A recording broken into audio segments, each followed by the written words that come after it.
malamig sa ilalim ng mga paa ko, pero ang hangin sa loob ng kubo ay mainit. Parang hinintay ko ang isang bagay na hindi ko maipaliwanag. Nakaupo ako sa sahig na kawayan, ang ilaw ng lamparang gasera ay nagbibigay ng malalim na anino sa mga bintanang kapis. Bagong lipat kami ni Ben dito sa Magina, isang tahimik na baryo na napapalibutan ng mga puno at parang. Layo ito sa ingay ng Maynila, na noon pa man ay parang sumisipsip ng kaluluwa ko. Ako si Clara, 28 taong gulang, guro sa isang maliit na paaralan sa lungsod noon. Pero gusto ko ng simpleng buhay, kaya't hinintay ko ang pagkakataong ito ang bagong simula sa isang kubo na gawa ng mga lokal na kamay.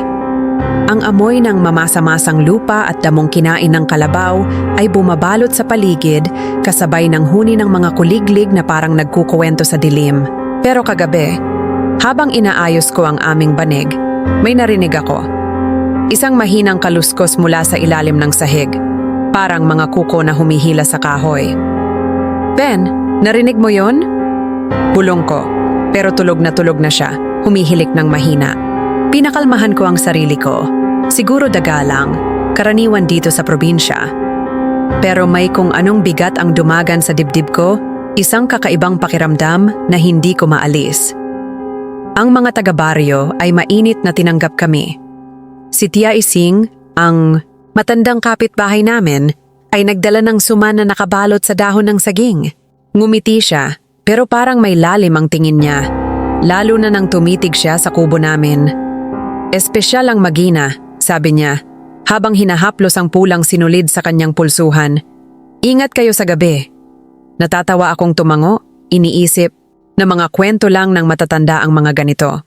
Pero nang gabing iyon, hindi ako makatulog. Ang kaluskos sa ilalim ng sahig ay lumakas, ritmiko, parang may intensyon. Hinawakan ko ang rosaryong bigay ng aking nanay bago siya pumanaw. Ang mga butil nito ay malamig sa aking mga daliri. Nagdasal ako, pero ang hangin sa loob ng kubo ay parang tumitimbang, parang may nanonood mula sa dilim. Tumayo ako, dahan-dahang, naglakad patungo sa bintana. Wala akong ibang nakita kundi ang anino ng puno ng balete sa labas. Ang mga sanga nito ay gumagalaw na parang mga daliri na humihila sa hangin. Clara, matulog ka na, sabi ko sa sarili ko. Pero hindi ko maalis ang kabog sa dibdib ko. Ang kaluskos ay tumigil, pero napalitan ito ng isang mahinang ugong. Parang boses na bumubulong ng mga salitang hindi ko maunawaan. Ang balat ko ay nangilabot. Hangin lang ba iyon? O may iba pang naroon? Isang bagay na mas matanda na konektado sa lupaing ito? Tumitig ako sa sahig, ang puso ko ay tumitibok ng mabilis at nagtaka ako kung anong mga sikreto ang itinago ng kubong ito. Ang mga anino sa dingding ay parang buhay. Gumagalaw kahit na hindi gumagalaw ang lampara. Ang bawat tunog, ang pagtulo ng tubig mula sa labas, ang mahinang ugong ng hangin ay parang may sariling kwento. Ang kubo ay bagong gawa, pero bakit parang may luma nang nakatira rito? Ang amoy ng kawayan ay sariwa pa, pero may bahid ng kung anong mabigat, parang dugo, na panis na nahalo sa lupa. Hinawakan ko ang krus sa leeg ko, ang bigat nito ay parang nagbabala. Ben, bulong ko ulit, pero hindi siya gumalaw. Ang kanyang hilik ay pare-pareho, tuloy-tuloy. Habang ang mundo sa paligid ko ay parang nagbabago. Lumapit ako sa altar ng Santo Niño sa sulok ng kubo. Ang maliit na rebulto ay nakatingin sa akin.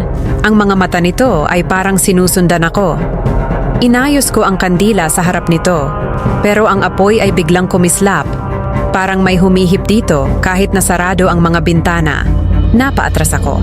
Ang lampara ay nagbigay ng mahinang ilaw, pero ang mga anino ay parang mas malalim na ngayon, mas madilim. Ang sahig ay malamig, pero pakiramdam ko ay may init na umaakyat mula rito, parang may buhay sa ilalim. Clara, pagod ka? Lang! Sabi ko sa sarili ko. Pero hindi ako naniniwala sa sarili ko. Ang tunog ng ugong ay lumakas, parang isang awit na hindi ko kilala. Pero nararamdaman ko ang bigat nito sa aking dibdib. Lumapit ako sa bintana ulit, hinawakan ng kapiz, na bintana para tingnan ang labas. Ang balete ay nandoon pa rin. Ang mga sanga nito ay parang tumuturo sa kubo. Walang buwan, pero ang dilim ay parang may sariling anyo. Isang itim na anino na hindi ko maipaliwanag. Narinig ko ulit ang kaluskos, pero ngayon ay parang mas malapit, parang mula sa loob ng kubo mismo. Napatingin ako sa sahig, sa mga kawayan, na maingat na inayos ng mga manggagawa.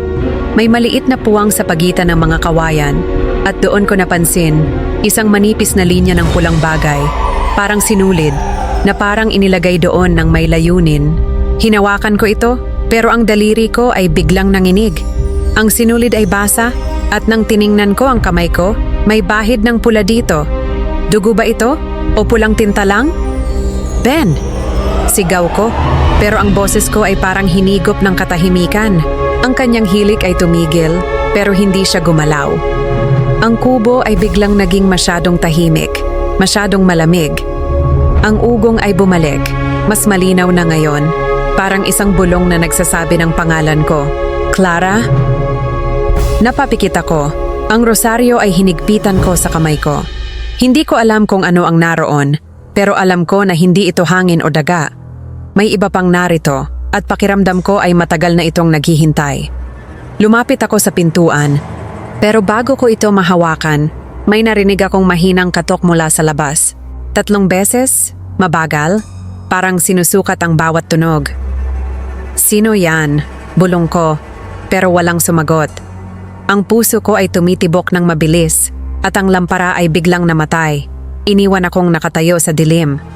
Ang tanging ilaw ay galing sa kandila sa altar, pero kahit iyon ay parang nag-aalangan na magpatuloy sa pag-apoy. Clara, huwag kang lumabas, sabi ko sa sarili ko. Pero ang katawan ko ay parang may sariling isip. Hinawakan ko ang seradura, pero bago ko ito mabuksan, may narinig akong boses mula sa labas, mahina pero malinaw. Clara, tulungan mo ako. Ang boses ay mahina, parang hinintay ko itong mawala, pero nanatili ito, nakakapit sa hangin. Ang ugong na narinig ko kanina ay lumakas, parang umaagos mula sa mga puwang ng kawayan sa sahig. Hinila ako palapit sa gilid ng kubo. Lumuhod ako, idinikit ang tenga ko sa malamig na kawayan, habang ang rosaryo ko ay nakasabit sa leeg ko. Ang mga butil nito ay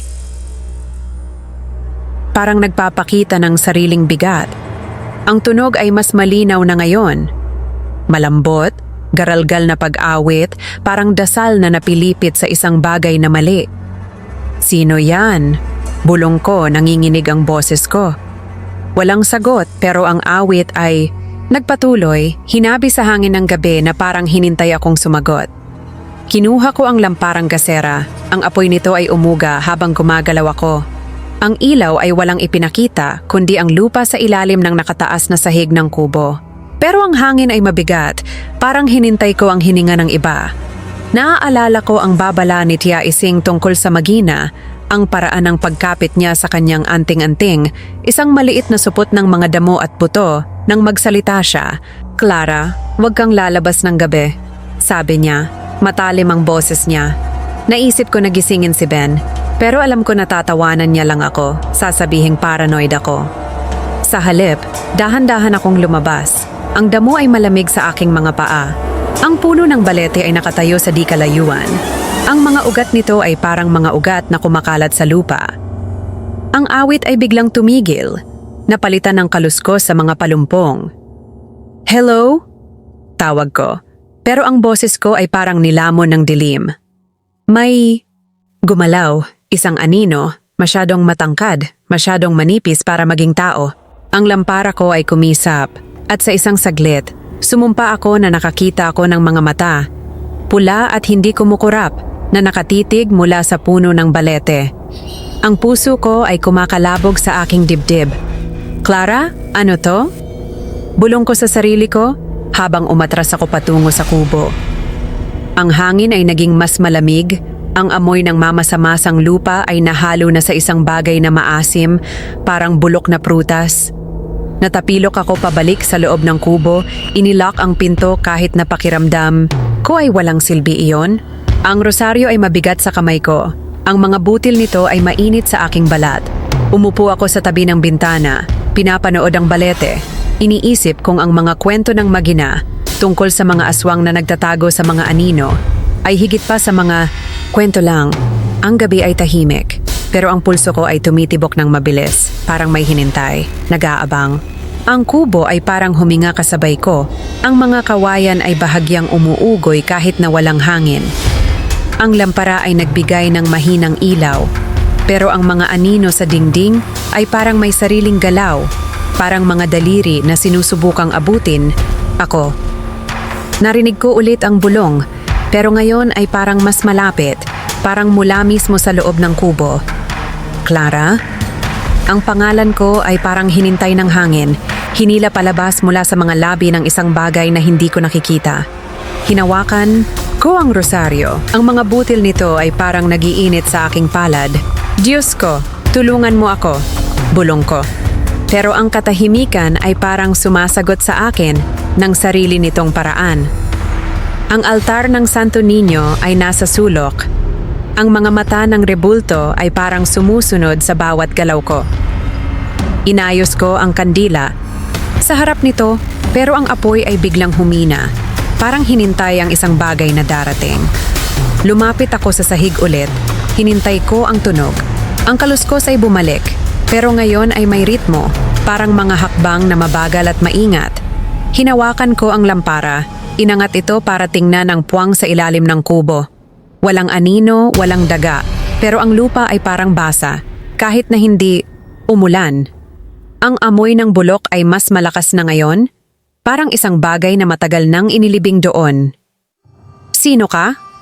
Bulong ko, pero ang sagot ay isang mahinang tawa, malalim at garalgal, na parang mula sa lalamunan ng isang bagay na hindi tao. Napatayo, ako ang puso ko ay tumitibok ng mabilis. Ang kubo ay parang lumiit, ang mga dingding ay parang sumasara sa akin. Tiningnan ko ang pinto, iniisip kung lalabas ako o mananatili. Pero bago ko makagawa ng desisyon, may narinig akong mahinang tunog mula sa labas. Isang pagaspas, parang mga pakpak na humahampas sa hangin. Ang balete ay gumalaw. Ang mga sanga nito ay parang humihila sa dilim. Clara, huwag kang matakot, sabi ko sa sarili ko, pero ang boses ko ay nanginginig. Ang rosaryo ay parang nagiinit sa kamay ko, at ang bawat putil ay parang nagbabala. Lumapit ako sa bintana, hinintay ko ang susunod na tunog. Ang gabi ay tahimik na ngayon, pero ang katahimikan ay mas nakakatakot kaysa sa anumang ingay. Ang lampara ay biglang namatay, at ang tanging ilaw ay galing sa kandila sa altar. Pero kahit iyon ay parang nag-aalangan, ang apoy nito ay kumikislap na parang sinusubukang sabihin sa akin ang isang bagay. Hinawakan ko ang kapis na bintana, hinintay ko ang susunod na galaw ng dilim. Ang balete ay nakatayo pa rin, ang mga ugat nito ay parang mga kamay na hinintay akong lumapit. Clara? Ang bulong ay bumalik, pero ngayon ay parang mula sa likod ko, mula sa loob ng kubo. Napalingon ako, pero wala akong nakita kundi ang mga anino sa dingding. Ang rosaryo ay bumagsak mula sa kamay ko. Ang mga butil nito ay tumama sa sahig na may mahinang tunog. Hinintay ko ang susunod na bulong, pero ang tanging narinig ko ay ang sarili kong paghinga, mabilis at hindi mapakali. Ang kubo ay parang buhay, at ako ay parang bisita lang dito, hinintay ng isang bagay na matagal nang narito. Narinig ko ulit ang pagaspas, pero ngayon ay mas malapit, parang mula sa labas ng bintana.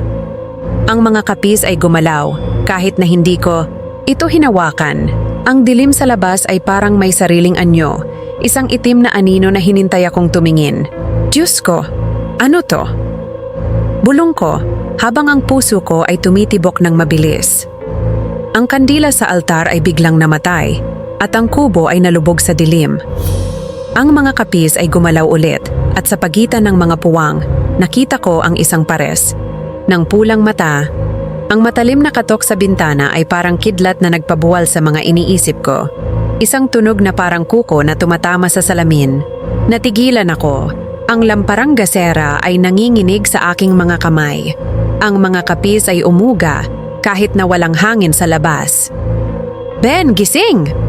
Bulong ko, hinintay ko siyang gumalaw habang niyugyug ko siya. Umungol siya, kalahating tulog, pa.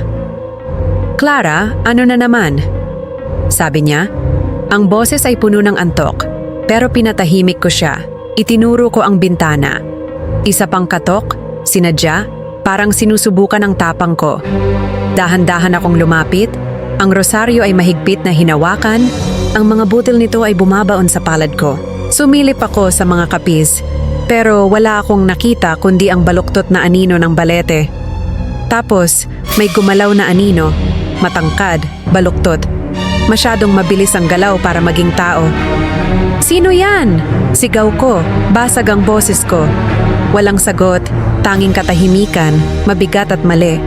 Lumingon ako kay Ben, pero nakaupo na siya ngayon. Dilat na dilat ang mga mata. Clara, narinig ko yun, bulong niya. At sa unang pagkakataon, narinig ko ang takot sa boses niya. Nakaupo kami sa dilim, nakikinig habang ang hangin ay mabigat. Sa amoy na maasim, parang bulok na prutas na nahalo sa lupa. Naaalala ko ang mga kwento ni Tia Ising tungkol sa mga aswang, mga nilalang na gayahin ng tao, nagtatago sa mga tahimik na baryo tulad ng Magina. Huwag kang magpapaniwala, sabi ni Ben, pero nanginginig ang boses niya, parang hindi rin siya sigurado. Sinindihan ko ang isa pang lampara. Ang apoy nito ay nagbigay ng mga baluktot na anino sa dingding. Tumigil ang katok, pero ngayon ay narinig ko ang mga yabag, mahina at sinadya, umiikot sa paligid ng kubo. Clara, lock natin lahat, sabi ko sa sarili ko. Muling sinuri ang pinto kahit na inilock ko na ito kanina. Ang rosaryo ay parang mas bumigat, parang nagbabala sa akin. Tiningnan ko ang sahig kung saan narinig ko ang kaluskos kagabi. Wala na ngayon, pero ang alaala nito ay nagpangilabot sa balat ko. Sa labas, ang balete ay parang mas lumapit. Ang mga sanga nito ay humihila sa bubong ng kubo na parang sinusubukang pumasok. Clara, kalmahan mo, bulong ko. Pero ang puso, ikaw ay ayaw makinig. May naroon sa labas, nanonood, nag-aabang. Hindi ko alam kung ano ang gusto nito, pero nararamdaman ko. Malamig, gutom, at masyadong malapit. Ang mga anino sa dingding ay parang sumasayaw, kahit na hindi gumagalaw ang lampara. Ang bawat tunog, ang mahinang pagtulo ng tubig mula sa labas, ang pagaspas ng dahon, ay parang may sariling buhay. Hinawakan ko ang rosaryo. Ang mga butil nito ay mainit na ngayon, parang nagiinit sa aking hapdi. Diyos ko, protektahan mo kami, bulong ko. Pero ang katahimikan ay parang sumasagot sa akin ng sarili nitong paraan. Ang altar ng Santo Niño ay nasa sulok. Ang mga mata ng rebulto ay parang laging nakatingin. Kahit anong anggulo ang tingnan ko, lumapit ako sa bintana ulit. Hinintay ko ang susunod na katok. Pero ngayon, ang mga yabag ay mas malinaw. Parang naglalakad ng dahan-dahan, sinusukat ang bawat hakbang. Ben, naririnig mo ba? Tanong ko, pero hindi siya sumagot. Nakaupo pa rin siya, nakatingin sa bintana. Ang mga mata niya ay parang hinintay ang isang bagay na hindi niya maipaliwanag. Clara, baka hangin lang, sabi niya. Pero ang boses niya ay walang kumpiyansa. Alam ko na hindi hangin iyon. Ang hangin ay hindi tumutunog na parang may layunin. Ang amoy ng bulok ay lumakas, parang umaagos mula sa ilalim ng sahig. Napatingin ako doon. Sa mga puwang ng kawayan, ang pulang sinulid na nakita ko kagabi ay naroon pa rin. Pero ngayon ay parang mas mahaba. Parang hinintay akong hawakan ito ulit. Clara, wag, sabi ko sa sarili ko. Pero ang kamay ko ay parang may sariling isip. Hinawakan ko ang sinulid. At muli, basa ito. May bahid ng pula na parang dugo. Napatras ako. Ang lampara ay halos bumagsak mula sa kamay ko. Ben, tingnan mo to! Sigaw ko. Pero nang lumingon ako, wala siya sa kama. Ben! Tawag ko. Ang puso ko ay tumitibok ng mabilis.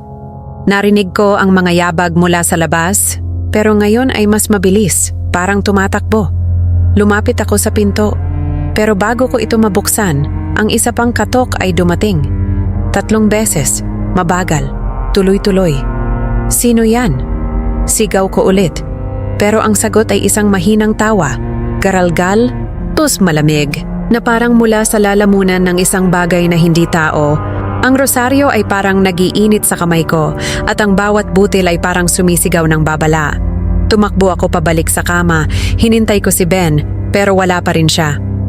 Ben, nasaan ka? Sigaw ko, ang boses ko ay puno ng takot. Ang mga kapis ay umuga ulit at sa pagitan ng mga puwang nakita ko ulit ang mga pulang mata. Mas malapit na ngayon, parang sinusubukang tingnan ako mula sa labas. Ang kubo ay parang lumiit. Ang mga dingding ay parang sumasara sa akin. Ang lampara ay kumisap at sa isang saglit na wala ang ilaw, iniwan akong nakatayo sa dilim, maliban sa mahinang apoy ng kandila sa altar. Ang mga yabag ay tumigil, pero ang katahimikan ay mas nakakatakot. Ang amoy ng bulok ay bumalot sa akin, parang hinintay akong huminga nito. Hinawakan ko ang pinto, iniisip kong lalabas ako para hanapin si Ben, pero ang boses sa loob ko ay nagbabala. Clara, huwag kang lalabas. Pero paano ko iiwan si Ben? Ang rosaryo ay bumigat, parang hinintay akong magdesisyon. Ang balete sa labas ay parang huminga kasabay ng kubo. Ang mga sanga nito ay humihila sa bubong, parang sinusubukang buksan ito. Narinig ko ulit ang bulong, pero ngayon ay parang mula sa loob ng kubo mismo. Clara! Ang pangalan ko ay parang hinintay ng dilim, hinila mula sa isang lugar na hindi ko maunawaan.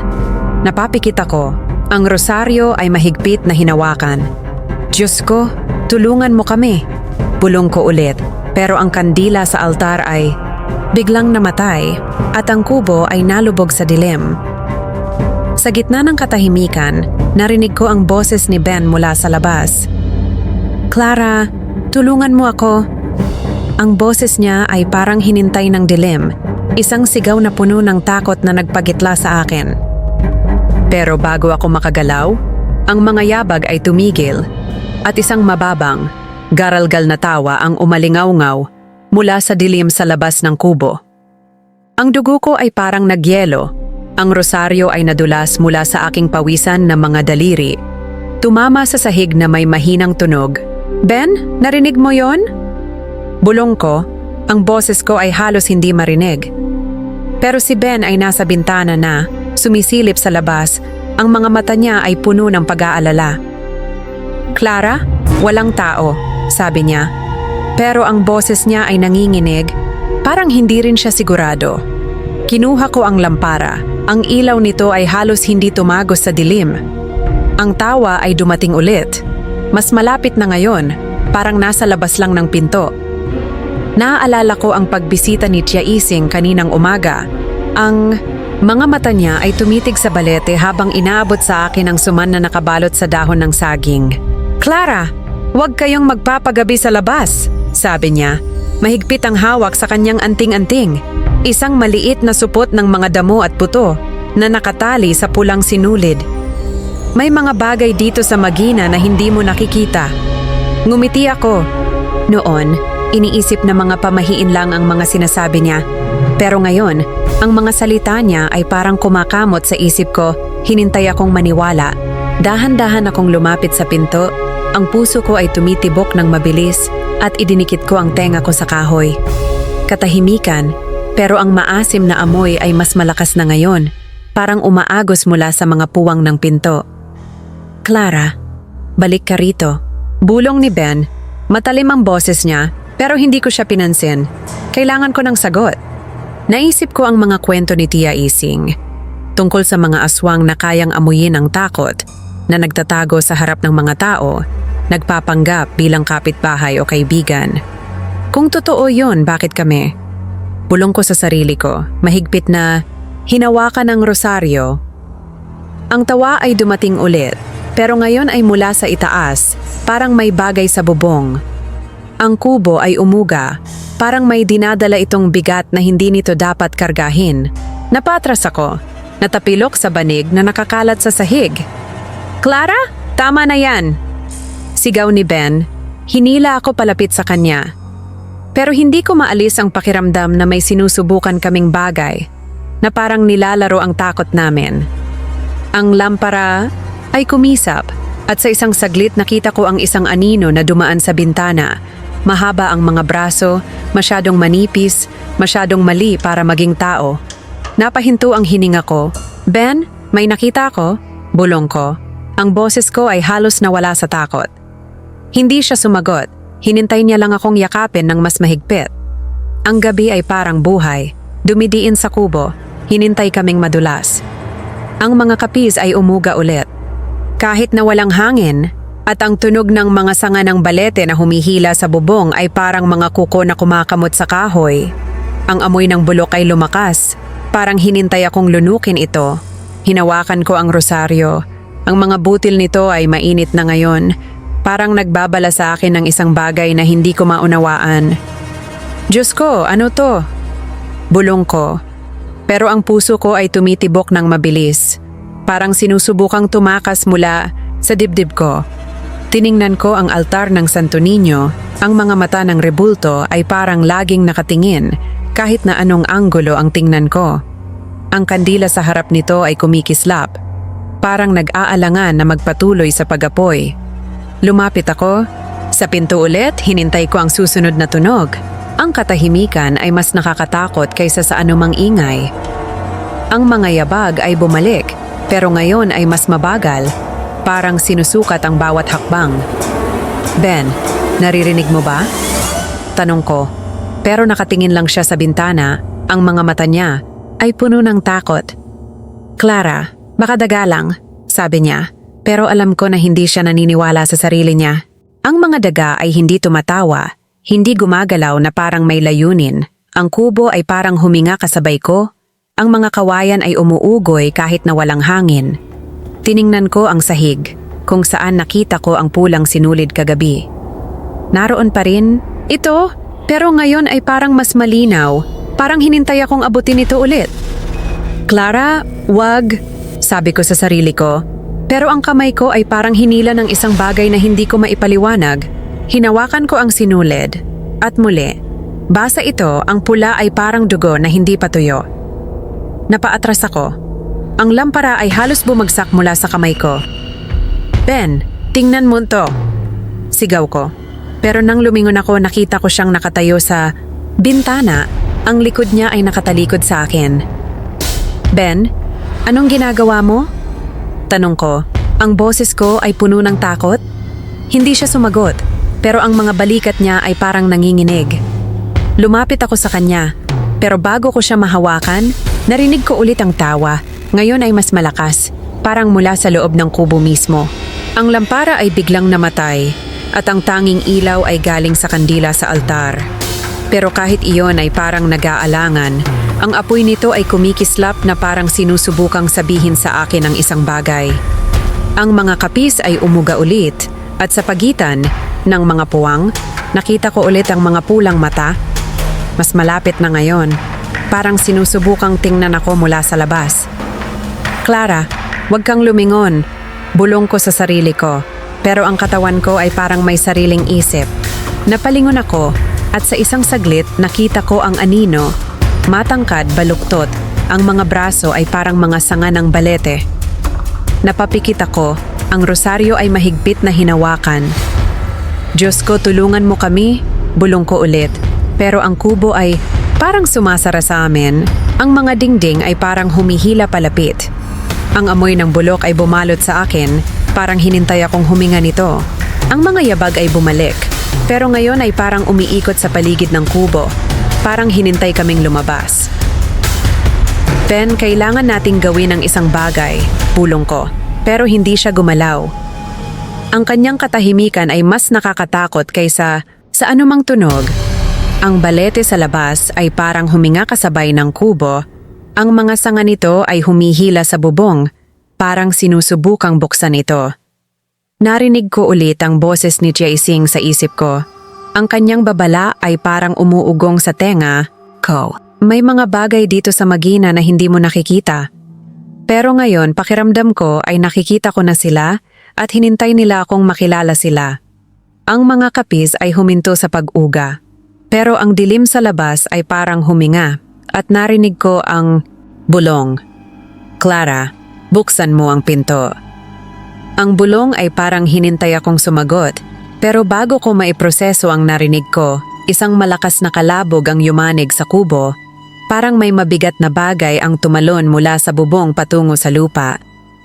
Napasigaw ako, nabitawan ko ang lampara, at ang apoy nito ay namatay sa pagbagsak. Nilamon kami ng dilim, ang maasim na amoy ay parang hinintay akong lunukin. "Clara, kalmahan mo!" sigaw ni Ben, habang hinintay niya ang mga posporo sa dilim. Gumapang ako patungo sa bintana. Ang puso ko ay tumitibok ng mabilis, at sumilip ako sa mga kapis. Wala akong nakita kundi ang baluktot na mga ugat ng balete, kumikinang sa ilalim ng buwan. "Ben? May narinig ako sa labas!" Bulong ko. Halos hindi marinig ang boses ko. Sinindihan niya ang isang posporo at sa liwanag nito, maputla ang mukha niya. "Clara, huwag kang lalabas," sabi niya. Pero ang isip ko ay nasa kay Tia Ising na. Naaalala ko ang sinabi niya tungkol kay Mang Cardo, ang albularyo na kilala ang mga sikreto ng Magina. "Kailangan natin ng tulong," sabi ko. Kinuha ko ang aking shawl mula sa upuan. Kahit natutol si Ben, dahan-dahan akong lumabas. Ang damo ay malamig sa aking mga paa. Ang balete ay nakatayo sa di kalayuan. Ang mga sanga nito ay gumagalaw kahit na walang hangin. Tumakbo ako patungo sa kubo ni Tia Ising, kumatok ng malakas sa kanyang pinto. "Tia, tulong!" sigaw ko. Binuksan niya ang pinto, dilat na dilat ang mga mata, hawak ang kanyang anting-anting. "Clara, anong nangyari?" tanong niya. Ang boses niya ay puno ng pag-aalala. Kinuwento ko ang tungkol sa kaluskos, ang tawa, ang anino. Dumilim ang mukha niya. "Kailangan natin si Mang Cardo," sabi niya. Hinila ko papasok sa kubo niya. Sinindihan niya ang isang kandila. Bumubulong ng mga dasal habang inaayos ang altar. Inabot niya sa akin ang isang maliit na supot ng asin at bawang. "Pangontra yan," sabi niya. Ang boses niya ay seryoso. "Huwag kang lalabas ng walang to." Ang hangin sa loob ng kubo niya ay mabigat. Ang maasim na amoy ay nanatili. Parang sumunod sa akin mula sa aming kubo. Ang kubo ni Tia Ising ay puno ng mga damo, anting-anting, at isang maliit na altar na may Santo Niño. Ang rebulto ay parang nakatingin sa akin. Ang mga mata nito ay puno ng lihim. "Clara, may mga bagay sa Magina na matagal nang nandito." Bulong ni Tia Ising. Ang boses niya ay halos hindi marinig. "Aswang. Hindi sila basta nawawala." Ang sikmura ko ay parang bumaliktad. Totoo kaya ang mga kwento? May hinintay ba kami sa kubo? Ang kandila ay kumisap. At sa labas, narinig ko ulit ang tawa. Mababa, garalgal, at mas malapit na ngayon. Napapikit ako. Hinawakan ang supot ng asin at bawang na ibinigay ni Tia Ising. "Tia, ano ang gagawin natin?" tanong ko. Ang boses ko ay nanginginig. Hinawakan niya ang kamay ko. Ang kanyang palad ay malamig at magaspang. "Kailangan nating tawagin si Mang Cardo bago mag-umaga," sabi niya. "Pero Clara, makinig ka. Huwag kang titingin sa mga mata ng anumang makita mo sa dilim." Ang kubo ni Tia Ising ay tahimik.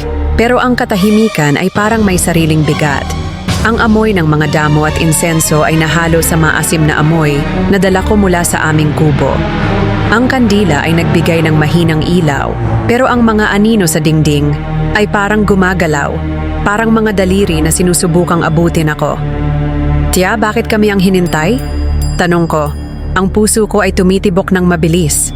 Hindi siya sumagot agad, pero ang mga mata niya ay tumitig sa akin. Parang hinintay akong maunawaan ang isang bagay na hindi niya masabi.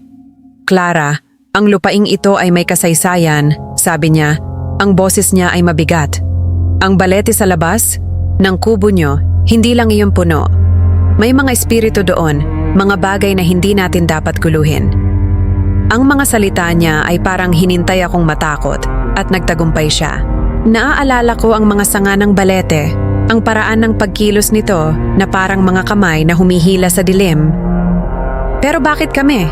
tanong ko ulit, desperado na para sa sagot. Hinawakan ni Tia Ising ang kanyang anting-anting. Ang mga buto sa loob nito ay gumawa ng mahinang tunog. "Dahil bagong dating kayo," sabi niya. Ang mga bagay na iyon, gusto nila ng mga bagong mukha, mga bagong kaluluwa. Ang mga salita niya ay parang hinintay akong lunukin. at ang bawat isa ay nagpadagdag sa bigat sa dibdib ko. Ang kandila ay kumisap ulit at ang tawa sa labas ay bumalik, mas malakas na ngayon, parang umiikot sa kubo ni Tia Ising. Tiya, paano natin malalaman kung totoo ang mga ito? Tanong ko. Ang boses ko ay puno ng takot. Ngumiti siya, pero ang ngiti niya ay walang init. Clara, kapag nakita mo na, hindi mo na kailangang magtanong, sabi niya. Hinawakan niya ang supot ng asin at bawang sa kamay ko. Hinintay akong panghawakan. Ito nang mahigpit. Magdasal ka, Clara, at huwag kang lalabas ng walang proteksyon. Ang kubo ay parang lumiit. Ang mga dingding ay parang sumasara sa amin. Ang amoy ng bulok ay lumakas. Parang hinintay akong huminga nito. Tiningnan ko ang pinto. Iniisip kung naroon pa rin si Ben sa aming kubo o kung hinintay na rin siya ng dilim. Tia, kailangan kong balikan si Ben, sabi ko. Pero hinawakan niya ang braso ko, mahigpit. Huwag, Clara. Hintayin natin si Mang Cardo. Mag-isa ka, mapapahamak ka. Pero ang boses ni Ben ay umuugong pa rin sa isip ko. Ang kanyang sigaw, na Clara, tulungan mo ako. Ang rosaryo sa leeg ko ay parang nagiinit. Ang mga butil nito ay parang nagbabala. Tiningnan ko ang kandila. Ang apoy nito ay kumikislap na parang sinusubukang sabihin sa akin ang isang bagay. Sa labas, ang tawa ay tumigil, pero ang katahimikan ay mas nakakatakot. Ang balete sa di kalayuan ay parang huminga. Ang mga sanga nito ay gumagalaw na parang hinintay akong lumapit. Narinig ko ulit ang bulong, pero ngayon ay parang mula sa loob ng kubo ni Tia Ising. Clara? Ang pangalan ko ay parang hinila mula sa dilim at napapikit ako. Hinintay ang susunod na tunog. Ang supot ng asin at bawang ay mahigpit na hinawakan ko. Pero pakiramdam ko ay hindi sapat iyon. Ang kubo ay parang buhay at ako ay parang hinintay ng isang bagay na mas matanda kaysa sa lupaing ito. Ang kandila ay biglang namatay at sa dilim narinig ko ang boses ni Tia Ising. Clara, huwag kang lilingon. Ang boses niya ay parang punyal na tumagos sa katahimikan at ang takot ay parang hinintay akong lunukin. Hinawakan ko ang supot ng asin at bawang na ibinigay ni Tia Ising. Ang bigat nito ay parang nagbibigay ng kaunting lakas sa akin habang nakatayo ako sa loob ng kubo niya. Ang tawa na narinig ko kanina ay tumigil. Napalitan ng isang matalim na pagsinghot, parang hangin na umiikot mula sa isang sugat na nanggagaling sa direksyon ng balete. Ang mga anino sa dingding ay parang sumasayaw, kahit na ang kandila ay hindi na nagbibigay ng liwanag. Tia, ano tong naririnig natin? Tanong ko. Ang boses ko ay nanginginig, halos hindi marinig sa sobrang takot. Inilagay niya ang daliri sa kanyang labi. Ang mga mata niya ay tumitig sa bintana. Clara, huwag kang maingay. Bulong niya. Ang boses niya ay puno ng pag-aalala. Kailangan natin si Mang Cardo ngayon. Kinuha niya ang isang luma na anting-anting mula sa isang kahon sa ilalim ng altar. At bumulong siya ng mga dasal. Sa lumang Tagalog, mga salitang hindi ko lubos na naintindihan pero nadama ko ang bigat. Ang pagsinghot ay lumakas. Umiikot na ngayon sa paligid ng kubo ni Tia Ising at ang maasim na amoy ay parang sinusunog ang ilong ko. Sinunod ko ang utos niya na magwisik ng asin sa paligid ng pinto. Ang mga kamay ko ay nanginginig habang hinintay ko ang susunod na tunog. Pangontra yan sa aswang, sabi niya. Ang boses niya ay mababa, halos hindi marinig. Pero huwag kang magtiwala masyado. Tumango ako, pero ang takot ay parang kumakamot sa dibdib ko. Hinintay akong sumuko. Naisip ko si Ben mag-isa sa aming kubo at ang sikmura ko ay parang bumaliktad. Tia, kailangan ko bumalik kay Ben, sabi ko. Ang boses ko ay puno ng desperasyon. Pero hinawakan niya ang braso ko, mahigpit. Ang kanyang mga daliri ay parang bakal. Huwag, Clara. Gabi na. Mas delikado, sabi niya. Ang mga mata niya ay puno ng takot na hindi ko pa nakita noon. Ang pagsinghot ay tumigil pero ngayon ay narinig ko ang kaluskos parang mga kuko na humihila sa kahoy sa labas ng mga dingding ng kubo. Hinawakan ko ang rosaryo. Ang mga butil nito ay mainit, parang may sariling pulso. Sinindihan ni Tia Ising ang isa pang kandila. Ang apoy nito ay kumikislap sa dilim. Diyos ko, protektahan mo kami, bulong niya. Ang boses niya ay parang naghahalo ng takot at determinasyon. Ang hangin sa loob ng kubo ay naging mas malamig. Ang mga anino ay mas matalas, parang mga kutsilyo na nakahanda sa dingding. Sumilip ako sa bintana ng kapiz, kahit na sinabi ni Tia Ising na huwag. Sa labas, nakita ko ito. Isang anino, masyadong matangkad. Ang mga braso ay baluktot sa maling paraan. Nakayuko malapit sa balete. Tia, may nakita ako. Sigaw ko. Ang boses ko ay basag sa takot. Hinila niya ako pabalik. Ang mga mata niya ay dilat na dilat. Clara, huwag kang tititig. Baka makita ka rin. Bulong niya. Ang boses niya ay puno ng babala. Ang puso ko ay tumitibok ng mabilis. Parang sinusubukang tumakas mula sa dibdib ko. Ang mga kwento ng magina, mga aswang, mga espiritu na nagtatago sa dilim ay hindi na lang kwento. Nararamdaman ko ang presensya nila. Hinintay kaming madulas. Ang supot ng asin at bawang ay parang mas bumigat sa kamay ko. Parang dinadala nito ang bigat ng katotohanan. Tia, paano natin lalabanan ang mga to? Tanong ko, ang boses ko ay puno ng takot. Hindi siya sumagot agad. Pero ang mga mata niya ay tumitig sa kandila. Parang hinintay ang sagot mula sa apoy. Clara, ang asin at bawang ay pangontra, pero hindi sapat, sabi niya. Ang boses niya ay mabigat. Si Mang Cardo ang makakatulong sa atin. Alam niya ang mga ritual, ang mga paraan para itaboy ang mga ganito. Pero ang kanyang mga salita ay parang hinintay akong mas matakot dahil nadama ko na hindi rin siya sigurado. Ang kaluskos sa labas ay lumakas, parang hinintay kaming lumabas. Ang kubo ni Tia Ising ay parang lumiit. Ang mga dingding ay parang sumasara sa amin. Ang amoy ng bulok ay bumalot sa paligid, parang hinintay akong lunukin ito. Tiningnan ko ang pinto, iniisip si Ben. Ang kanyang sigaw ay umuugong pa rin sa isip ko. Clara, tulungan mo ako. Pero ang babala ni Tia Ising ay parang nakatali sa akin, hinintay akong manatili.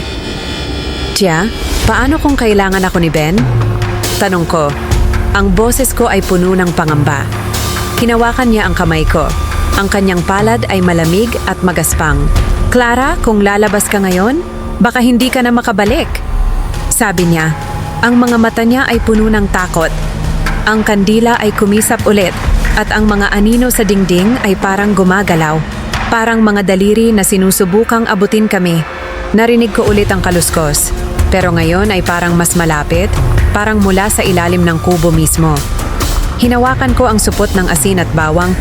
Hinintay ko itong protektahan ako. Pero pakiramdam ko ay hindi sapat. Ang rosaryo sa leeg ko ay parang nagiinit. Ang mga butil nito ay par-photographing ko ng babala. Diyos ko, tulungan mo kami, bulong ko. Pero ang katahimikan ay parang sumasagot sa akin ng sarili nitong paraan. Ang balete sa labas ay parang huminga. Ang mga sanga nito ay gumagalaw na parang hinintay akong lumapit. Narinig ko ulit ang pagsinghot, pero ngayon ay parang mula sa loob ng kubo ni Tia Ising. Clara, ang pangalan ko ay parang hinila mula sa dilim at napapikit ako. Hinintay ang susunod na tunog. Ang supot ng asin at bawang ay mahigpit na hinawakan ko, pero ang bigat nito ay parang nagbabala na hindi sapat ang proteksyon nito. Ang kubo ay parang buhay. At ako ay parang hinintay ng isang bagay na mas matanda kaysa sa lupaing ito. Ang mga kapis ay umuga ulit, kahit na walang hangin. At ang tunog ng mga sanga ng balete ay parang mga kuko na kumakamot sa bubong. Tia, kailan darating si Mang Cardo? Tanong ko, ang boses ko ay puno ng desperasyon. Bago mag-umaga, sabi niya, pero ang kanyang boses ay parang hinintay akong magtiwala sa isang bagay na hindi niya rin sigurado. Ang kandila ay kumisap ulit at sa isang saglit, nakita ko ang anino sa bintana. Mas malapit na ngayon, ang mga pulang mata ay parang sinusunog ang dilim. Ang anino ay gumalaw at narinig ko ang isang bulong mula sa labas. Clara, alam ko kung nasaan si Ben. Ang bulong ay parang hinintay akong sumagot, pero bago ko maiproseso ang narinig ko, Isang mababang ungol ang umalingaw-ngaw mula sa balete, kasabay ng tunog ng isang sanga na nabali sa ilalim ng isang mabigat na bagay. Napaatras ako mula sa bintana. Ang supot ng asin at bawang ay nadulas sa aking pawisan na kamay. Ang kandila ni Tia Ising ay kumisap, halos mamatay, at ang mga anino sa dingding ay parang sumasayaw sa dilim. "Clara, manatili ka rito." Bulong ni Tia Ising. Ang boses niya ay matalim, pero hindi ko mapigilan ang panginginig ng katawan ko. Ang ungol ay dumating ulit. Mas malapit na ngayon, nararamdaman ko ang panginginig nito sa sahig ng kubo. Tapos, narinig ko ang katok. 3 mabagal, mabibigat na tunog na parang hinintay kaming magbukas ng pinto. Ang mga mata ni Tia Ising ay biglang nagliwanag. "Si Mang Cardo yan," bulong niya, nagmadaling lumapit sa pinto. Binuksan niya ito, at doon nakatayo ang isang matandang lalaki. Ang mukha ay puno ng mga guhit ng panahon. Hawak ang isang sako ng mga damo at isang krus na gawa sa kahoy. "Tia Ising, bakit ngayon mo lang ako tinawag?" Sabi niya. Ang boses niya ay garalgal, parang hinintay ang sagot mula sa dilim. Nakatitig ako sa kanya, ang puso ko ay tumitibok ng mabilis. "Mang Cardo, may naririnig kami," sabi ko. Ang mga salita ay halos lumabas ng magkakasunod. "Sa kubo namin sa balete, may aswang ba?" Tinitigan niya ako, ang mga mata niya ay bumilog. Parang hinintay akong maunawaan ang isang bagay na hindi ko pa nakikita. Kinuha niya ang isang maliit na supot ng abo mula sa kanyang sako at winisikan ito sa sahig. Bumubulong ng mga salita sa Latin na hindi ko naintindihan. Ang maasim na amoy ay unti-unting nawala, pero ang hangin ay nanatiling mabigat, parang hinintay, kaming madulas. "Clara, dinala mo to sa Magina," sabi niya. Hindi na nga akusa, pero sigurado ang tono niya. "Anong ibig mong sabihin?" Tanong ko. Basag ang boses ko. Hindi siya sumagot agad. Sa halip ay inabot sa akin ang isang maliit na botelya ng langis. "Pahiran mo to sa pinto niyo," sabi niya. "Pero wag kang mag-iisa." Naisip ko, si Ben, mag-isa sa aming kubo, at ang takot ay parang sumabog sa dibdib ko. "Kailangan ko makabalik," sabi ko. Ang boses ko ay puno ng desperasyon, pero hinawakan ni Mang Cardo ang pulso ko, ang kanyang kamay ay malamig at matigas. "Clara, may mga bagay sa kubo niyo na matagal nang nandyan bago kayo dumating," sabi niya. Ang mga salita niya ay parang yelo na tumagos sa akin. Ang balete sa labas ay parang mas lumapit. Ang mga sanga nito ay kumakamot sa kalangitan at ang ungol ay bumalik. Ngayon ay mula sa direksyon ng aming kubo. "Ben!" sigaw ko, mahigpit na hinawakan ang botelya ng langis. Si Tia Ising ay nagdasal ng mas malakas. Ang mga salita niya ay parang hinintay ang Diyos mismo na sumagot. Pero ang mga mata ni Mang Cardo ay nanatili sa akin. Parang nakikita niya ang isang bagay na hindi ko nakikita. Ang kubo ay parang huminga kasabay ko. Ang mga kawayan ay umuugoy kahit na walang hangin. Ang supot ng asin at bawang ay nasa kamay ko pa rin, pero ang bigat nito ay parang nagbabala na hindi sapat ang proteksyon nito. "Mang Cardo, paano natin malalaman kung ano ang hinintay natin?" Tanong ko. Ang boses ko ay nanginginig. Hindi siya sumagot agad, pero kinuha niya ang krus mula sa kanyang sako at inilagay ito sa mesa. "Clara, ang lupaing ito ay may mga sikreto," sabi niya, ang boses niya ay mabigat. "Ang balete sa labas ng kubo niyo, hindi lang iyon puno. May mga espiritu doon, mga bagay na hinintay ang mga bagong dating." Ang mga salita niya ay parang hinintay akong matakot at nagtagumpay siya. Naaalala ko ang mga sanga ng balete, ang paraan ng pagkilos nito na parang mga kamay na humihila sa dilim. "Pero bakit kami?" Tanong ko ulit, desperado na para sa sagot. "Ang mga bagay na yon, gusto nila ng mga bagong mukha," sabi ni Mang Cardo. Ang mga mata niya ay parang sinusunog ang akin. "At ikaw, Clara, may dala kang isang bagay na hinintay nila." Ang mga salita niya ay parang hinintay akong maunawaan, pero hindi ko alam kung ano ang ibig niyang sabihin. Hinawakan ko ang rosaryo sa leeg ko, ang mga butil nito ay mainit, parang may sariling pulso. Ang kandila ni Tia Ising ay kumisap ulit. at ang mga anino sa dingding ay parang gumagalaw, parang mga daliri na sinusubukang abutin kami. Ang ungol ay bumalik, mas malakas na ngayon, at narinig ko ang isang kaluskos mula sa labas. Parang mga kuko na humihila sa kahoy. "Mang Cardo, kailangan ko makabalik kay Ben," sabi ko. Ang boses ko ay puno ng takot. Pero hinawakan niya ulit ang pulso ko. Mas mahigpit ngayon. "Clara, kung lalabas ka ngayon, baka hindi mo na makita ang umaga," sabi niya. Ang mga mata niya ay puno ng babala. Ang botelya ng langis ay parang nagiinit sa kamay ko. At ang supot ng asin at bawang ay parang bumigat, parang hinintay akong magdesisyon. Ang kubo ni Tia Ising ay parang lumiit. Ang mga dingding ay parang sumasara sa Ang amoy ng bulok ay bumalik. Mas malakas na ngayon. Parang hinintay akong lunukin ito. Tiningnan ko ang pinto. Iniisip kung naroon pa rin si Ben o kung hinintay na rin siya ng dilim. Ang boses niya ay umuugong pa rin sa isip ko. "Clara, tulungan mo ako." Pero ang babala ni Mang Cardo ay parang nakatali sa akin. Hinintay akong manatili. Ang kandila ay kumisap ulit. At sa labas, narinig ko ang mga sanga ng balete na humihila sa bubong. Parang sinusubukang buksan ito. Narinig ko ulit ang bulong. Pero ngayon ay parang mula sa loob ng kubo. "Clara?" Ang pangalan ko ay parang hinila mula sa dilim at napapikit ako. Hinintay ang susunod na tunog. Ang botelya ng langis ay mahigpit na hinawakan ko, pero pakiramdam ko ay hindi sapat iyon.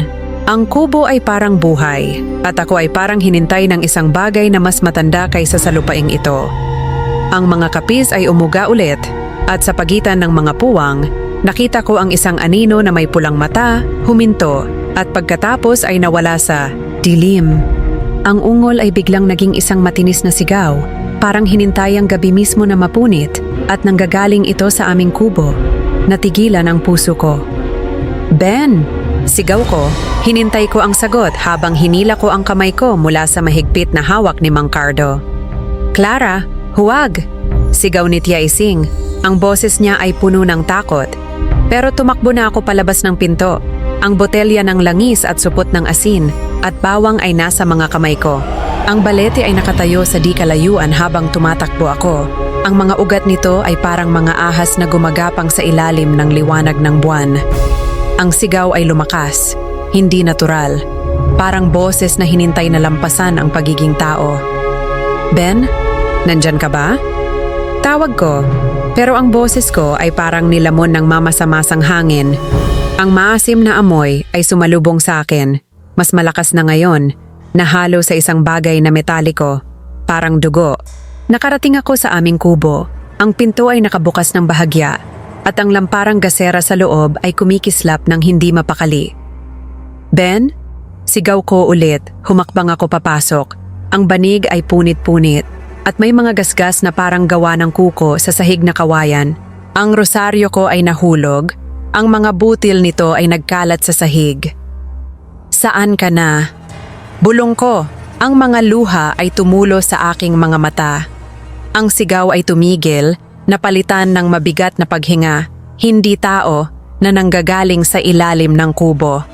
Winisikan ko ng asin ang paligid ng pinto tulad ng itinuro ni Tia Ising at ipinahid ko ang langis ni Mang Cardo sa frame ng pinto, bumubulong ng mga dasal. "Diyos ko, iligtas mo kami," sabi ko, ang boses ko ay nanginginig. Ang paghinga ay lumakas, mas malapit na ngayon, parang naroon mismo sa ilalim ko.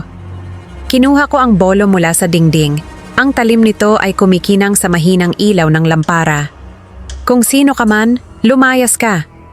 Sigaw ko, pero ang takot ay parang hinintay akong lunukin. Ang mga kapis ay umuga at nakita ko ito, isang anino, mahaba at baluktot na dumaan sa labas. Hindi iyon si Ben.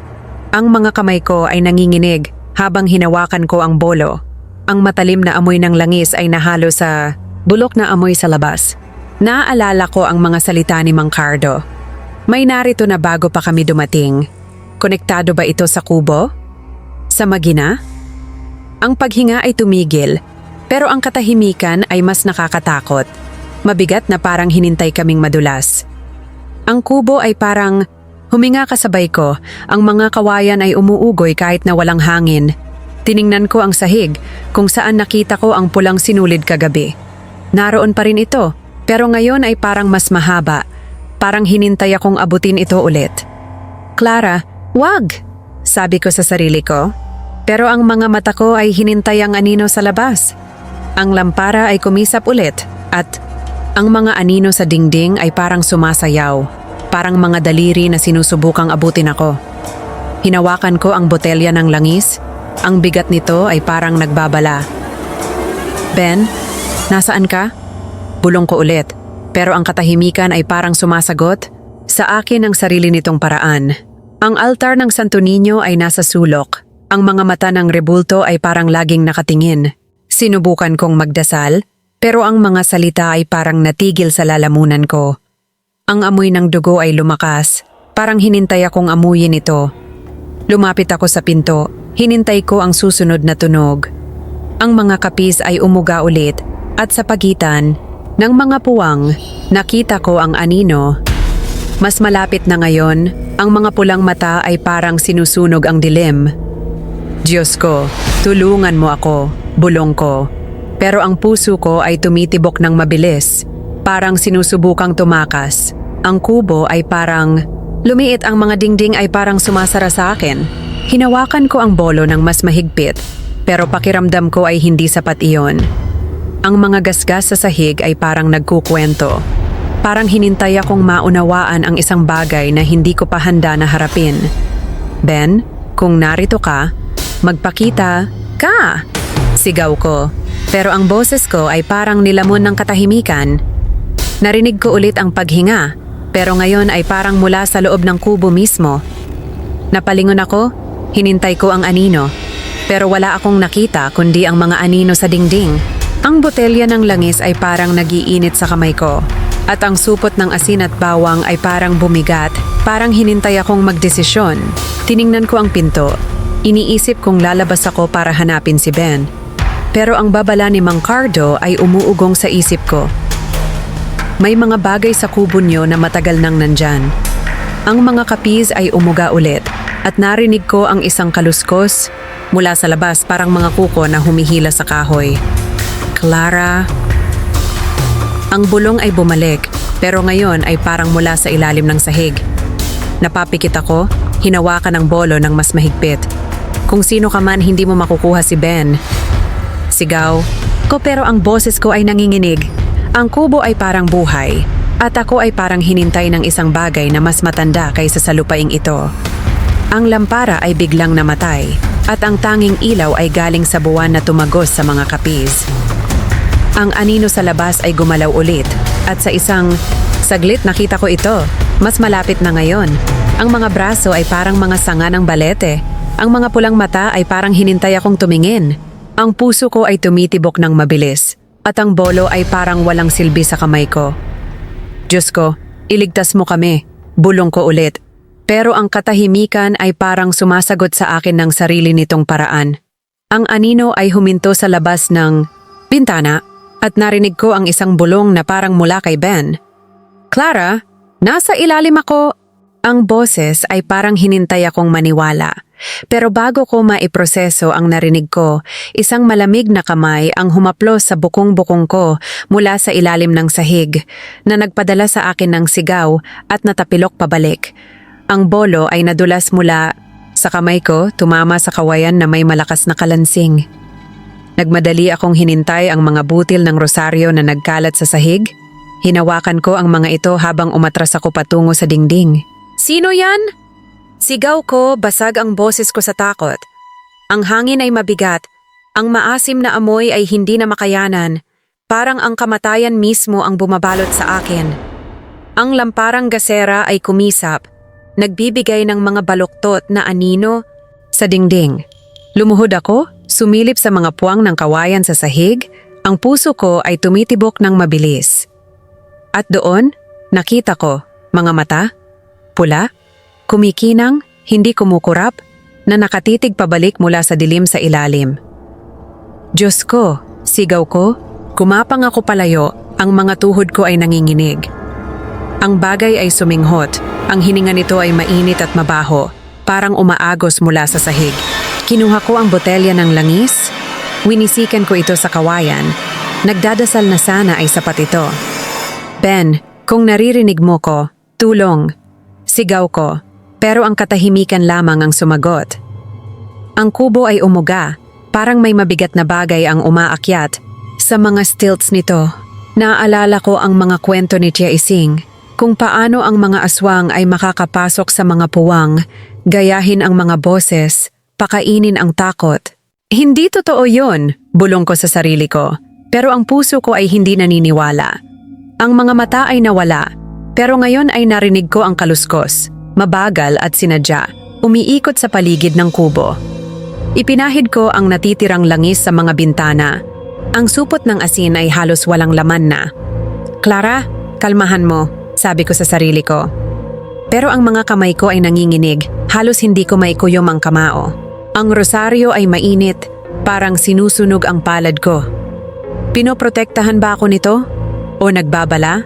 Naalala ko ang mga salita ni Mang Cardo. May narito na bago pa kami dumating.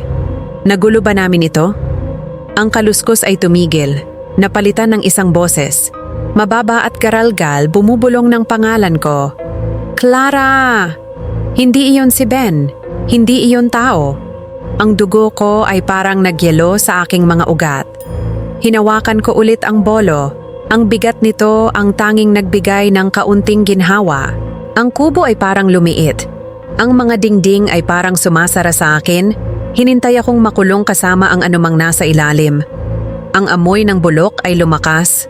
Parang hinintay akong lunukin ito. Tiningnan ko ang sahig. Ang mga gasgas doon ay parang mas malalim na ngayon. Parang hinintay akong maunawaan ang isang bagay na hindi ko pa handa na harapin.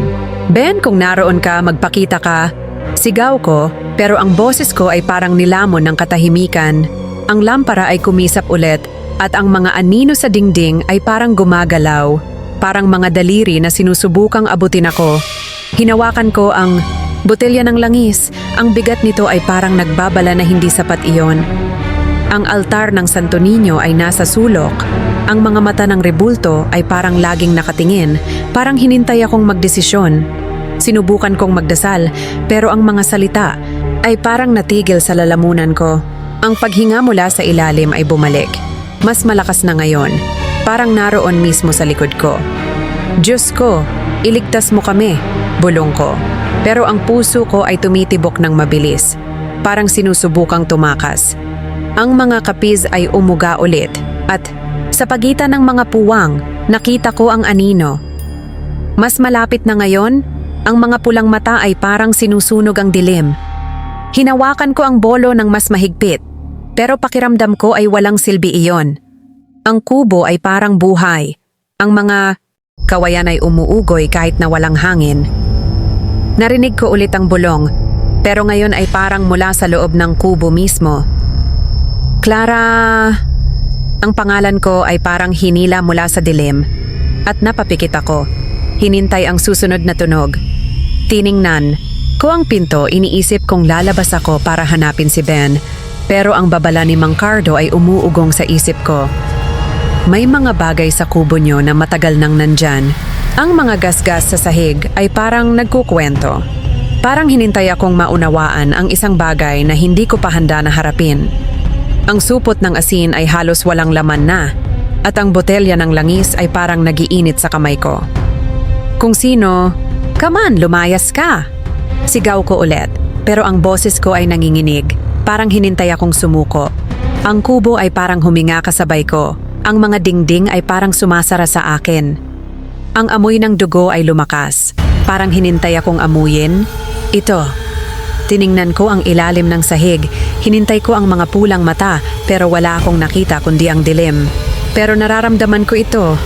Malamig, gutom, at masyadong malapit. Ang rosaryo ay parang nagiinit sa palad ko, at ang bawat butil ay parang sumisigaw ng babala. Diyos ko, tulungan mo ako, bulong ko ulit. Pero ang katahimikan ay parang sumasagot sa akin ng sarili nitong paraan. Ang mga kapis ay umuga ulit at narinig ko ang isang kaluskos mula sa labas, parang mga kuko na humihila sa kahoy. Ang anino ay gumalaw ulit at sa isang saglit nakita ko ito. Mas malapit na ngayon, ang mga braso ay parang mga sanga ng balete. Ang mga pulang mata ay parang hinintay akong tumingin. Ang puso ko ay tumitibok ng mabilis at ang bolo ay parang walang silbi sa kamay ko. Clara, kalmahan mo, sabi ko sa sarili ko. Pero ang takot ay parang hinintay akong lunukin. Ang sahig ay umuga at mula sa ilalim, narinig ko ang isang boses na parang kay Ben. Clara, tulungan mo ako. Nasa ilalim ako. Ang boses ay parang hinintay akong sumagot, pero biglang bumulong ulit ang pangalan ko. Clara. Ngayon ay mula sa bubong, kasabay ng kaluskos na parang mga kuko na kumakamot sa nipa. Napasigaw ako, hinintay ko ang bolo at inihampas ito pataas, pero ang talim ay hangin lang ang nasagi. Ang lamparang gasera ay biglang namatay at ang kubo ay nalubog sa dilim. Ang puso ko ay tumitibok ng mabilis habang hinintay ko ang mga posporo. Ang rosaryo ay nakasabit sa aking mga daliri. Nagkabuhol-buhol sa sobrang kaba. Diyos ko, tulungan mo ko, bulong ko, at sinindihan ko ang isang posporo. Ang liwanag nito ay nagpakita ng mga gasgas sa kisame, sariwa at malalim. Parang hinintay akong mapansin ang mga ito. Ang kaluskos ay naging mas mabilis. Parang hinintay ng bagay na iyon na mapunit ang bubong.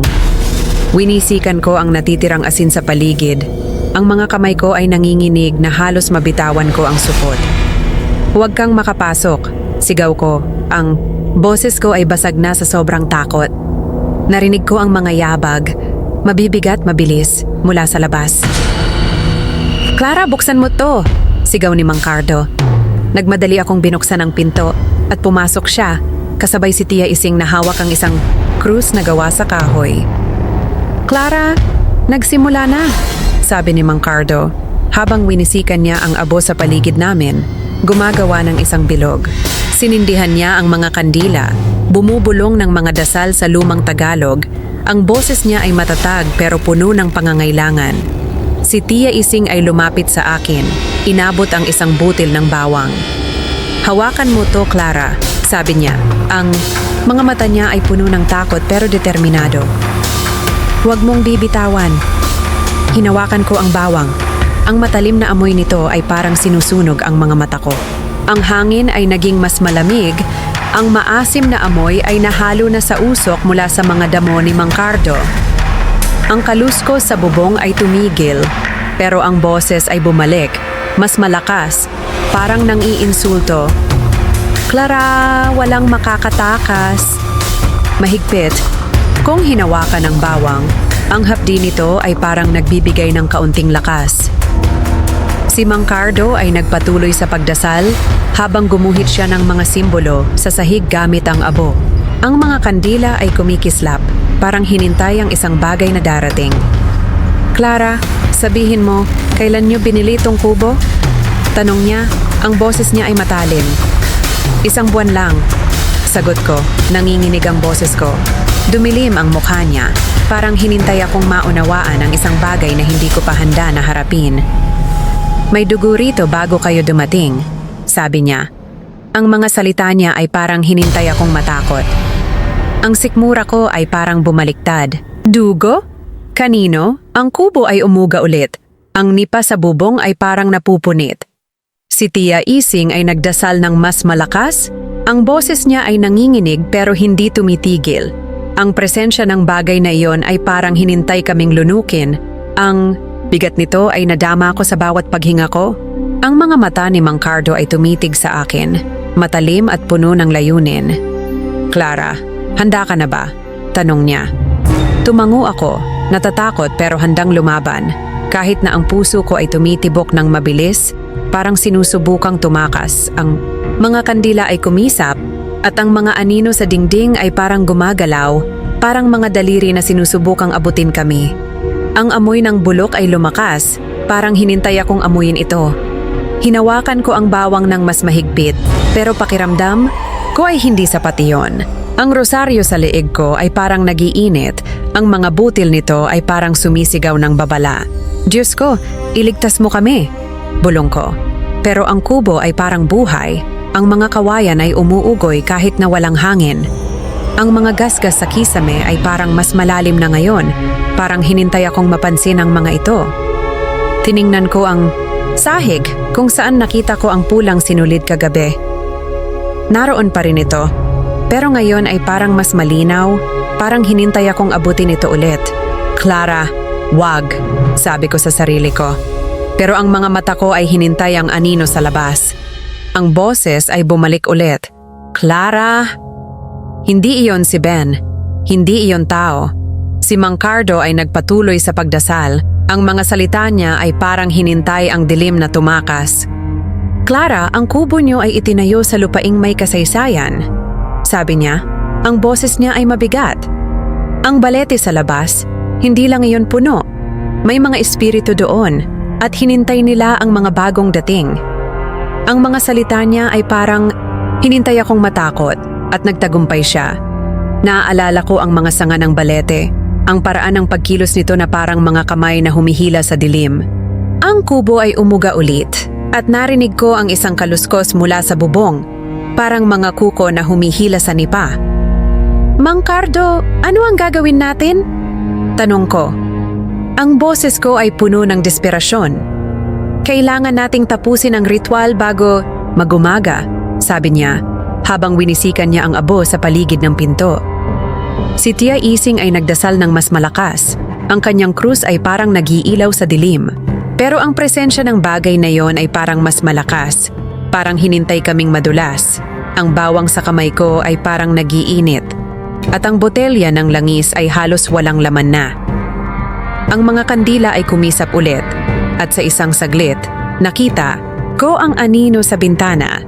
Mas malapit na ngayon. Ang mga pulang mata ay parang sinusunog ang dilim. Clara, handa ka na ba? Ulit ni Mang Cardo, ang boses niya ay puno ng urgency. Tumango ako ulit, kahit na ang takot ay parang hinintay akong lunukin. Ang nipa ay biglang napunit. At mula sa butas, nakita ko ang isang pares ng pulang mata. Nakatitig sa akin. Ang bubong ay bumigay ng tuluyan at isang mahaba, payat na kamay ang sumulpot mula sa butas. Ang mga kuko nito ay itim at may tumutulong likido. Napasigaw ako, nabitawan ko ang bawang habang hinintay ko ang susunod na galaw ng bagay na iyon. Clara, huwag kang titigil sa panalangin. Sigaw ni Mang Cardo. Hinintay niya akong umatras habang itinulak niya ang kanyang krus pataas. Ang kamay ay umatras, sumisigaw na parang nasaktan. Habang si Tia Ising ay nagwiwisik ng abo, ang mga dasal niya ay parang desperadong awit sa dilim. Ang kubo ay umuga, ang mga piraso ng nipa ay bumagsak na parang ulan sa sahig. Ang maasim na amoy ay hinintay akong lunukin, ngayon ay nahalo sa isang bagay na mas mabaho, parang laman na nabubulok. Clara, ang boses ay garalgal, hindi nabulong, kundi isang ungol, umuugong sa mga dingding ng kubo. Sinindihan ni Mang Cardo ang mga karagdagang kandila, pero ang mga apoy ay halos hindi na makayanan ang dilim. Clara, sabihin mo, may dugo ba sa kubo? Tanong niya. Ang boses niya ay matalim at puno ng pangangailangan. Umiling ako, naguguluhan. Wala, pero nawawala si Ben. Sigaw ko, basag ang boses ko habang ang takot kay Ben ay kumakamot sa dibdib ko. Napasinghap si Tia Ising, mahigpit na hinawakan ang kanyang anting-anting. Clara, baka siya ang hinintay nito, bulong niya. Ang mga mata niya ay puno ng takot. Ang bagay sa itaas ay tumawa at ang boses nito ay biglang nagbago. Naging pamilyar, parang kay Ben. Clara, tulong, nang iinsulto ito. Ang puso ko ay parang bumagsak. Si Ben ba yun? O ang aswang? Si Mang Cardo ay nagpatuloy. Gumuhit ng isang bilog ng asin sa paligid namin. Ang mga dasal niya ay lumakas. At ang kanyang krus ay parang kumikinang ng bahagya sa dilim. Ang kamay ay muling sumulpot. Mas mabilis ngayon, hinintay ang isang kandila at natumba ito. Ang apoy ay kumalat sa kawayan, pero hindi natinag si Mang Cardo. Clara, hawakan mo to, sabi niya. Inabot sa akin ang isang punyal na may mga ukit na simbolo. Kailangan ng dugo para matapos to. Natigilan ako, natakot sa sinabi niya. Anong dugo? Tanong ko, pero ang bagay ay umungol. Hinintay ang bubong na mapunit ng tuluyan. At doon, sa butas, lumitaw ang mukha nito. Payat, ang mga mata ay pula, ang mga ngipin ay matutulis, hindi tao. Clara, singhot nito. Ang dila nito ay mahaba at itim, parang ahas na gumagalaw. Napasigaw si Tia Ising. Pero hinawakan ko ang punyal. Ang rosaryo sa leeg ko ay parang sinusunog ang dibdib ko. Ang mga mata ng aswang ay nakatitig sa akin, gutom, parang kilala ako nito. Hindi lang ito narito, konektado ito sa akin, sa amin, sa kubong ito. Ang kubo ay umuga ulit. Ang mga kawayan ay parang sumisigaw sa bigat ng presensya nito. Hinawakan ko ang punyal ng mas mahigpit, pero ang mga kamay ko ay nanginginig. Mang Cardo, paano natin lalabanan to? Tanong ko. Ang boses ko ay puno ng takot.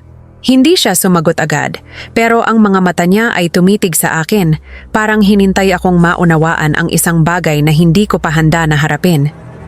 Clara, ang lupaing ito ay may kasaysayan, sabi niya, habang nagwiwisik siya ng abo sa paligid ng bilog ng asin. Ang kubo niyo ay itinayo sa isang lugar na may dugo. Dugo ng mga hinintay ng aswang.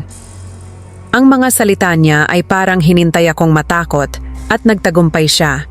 Ang sikmura ko ay parang bumaliktad. Anong ibig mong sabihin? Tanong ko. Pero ang aswang ay umungol ulit. Ang mga kuko nito ay kumakamot sa nipa, parang sinusubukang makapasok. Si Tia Ising ay nagdasal ng mas malakas. Ang kanyang boses ay nanginginig pero hindi tumitigil. Diyos ko, iligtas mo kami. Bulong niya habang hinawakan niya ang kanyang anting-anting.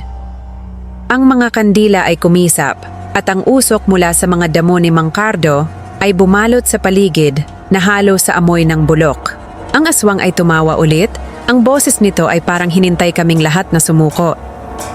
Clara, walang makakatakas.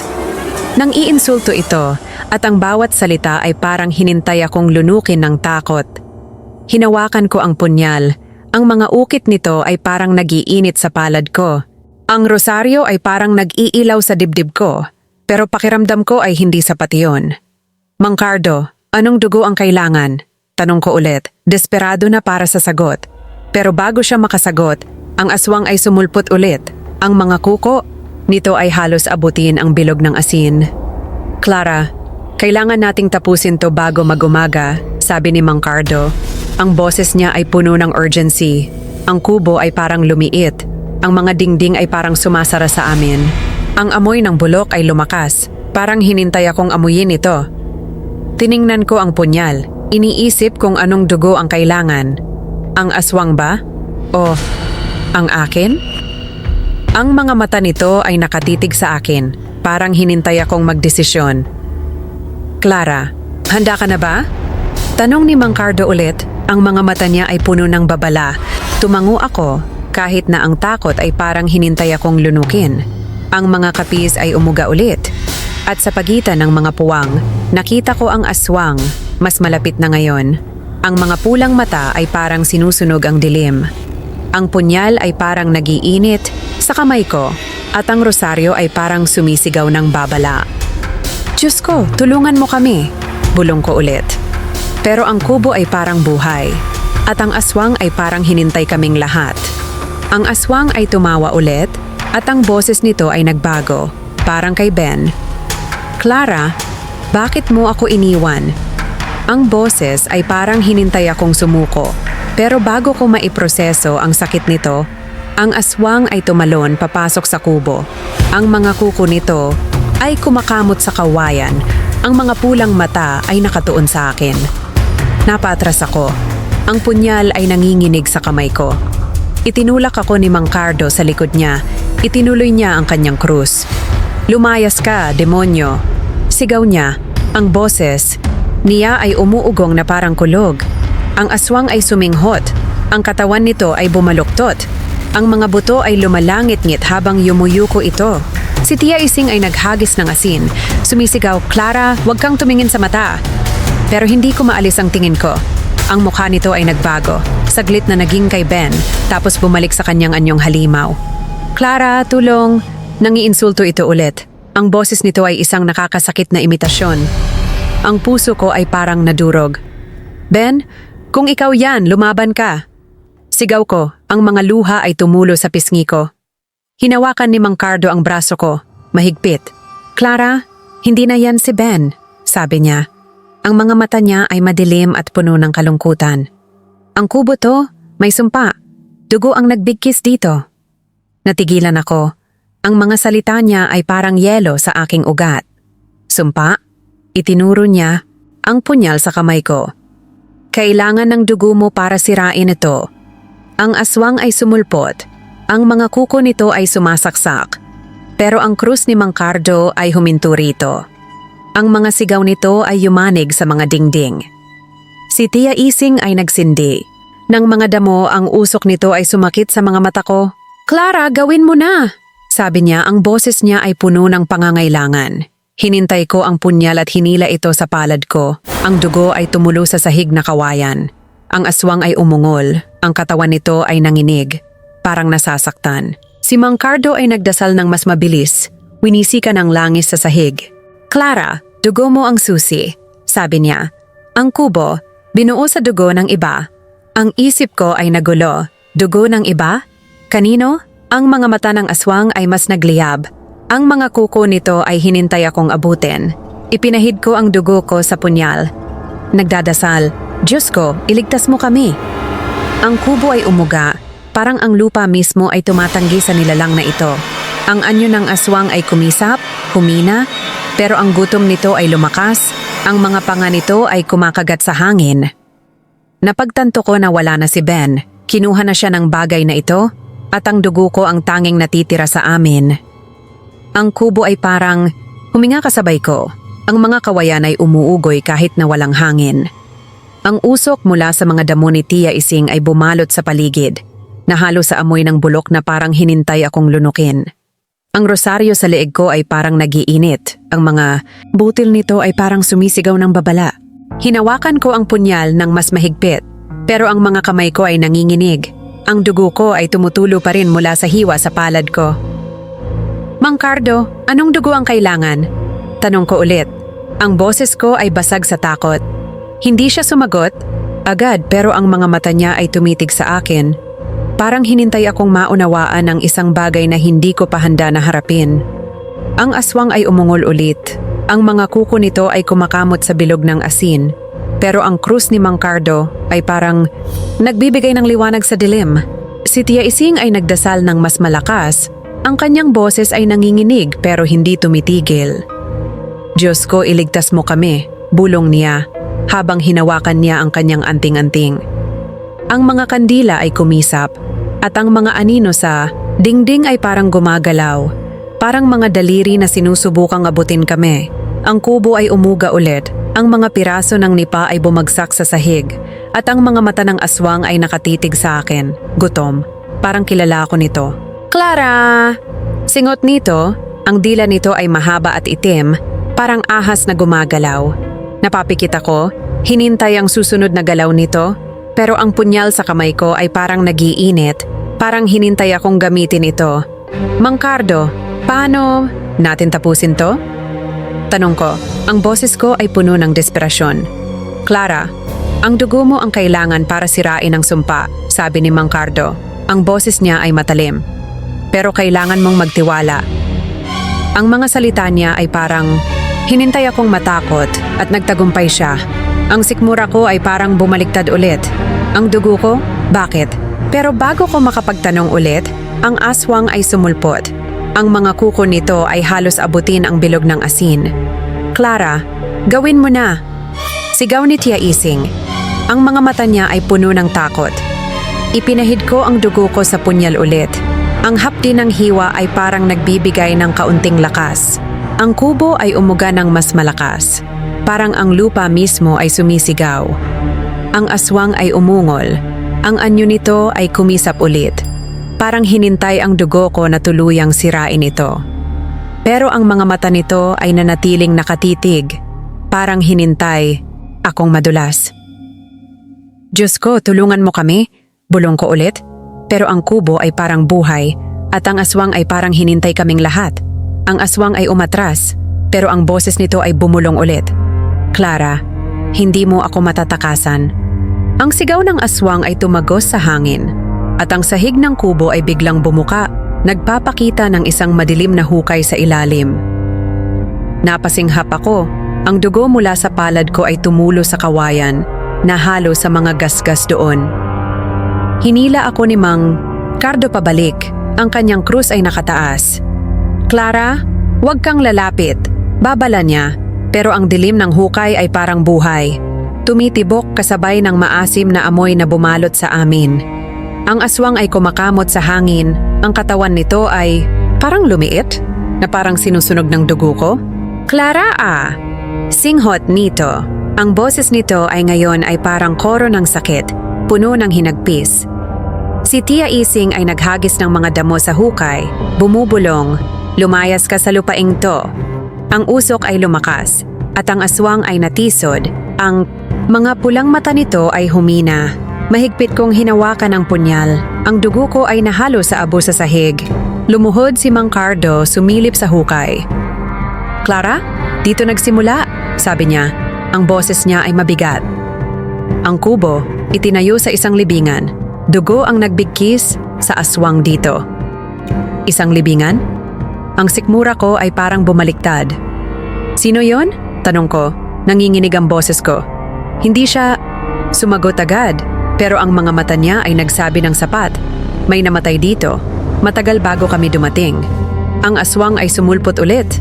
Mas mahina pero desperado. Ang mga kuko nito ay humila sa braso ko. Napasigaw ako, hinintay ko ang punyal at sinaksak ito.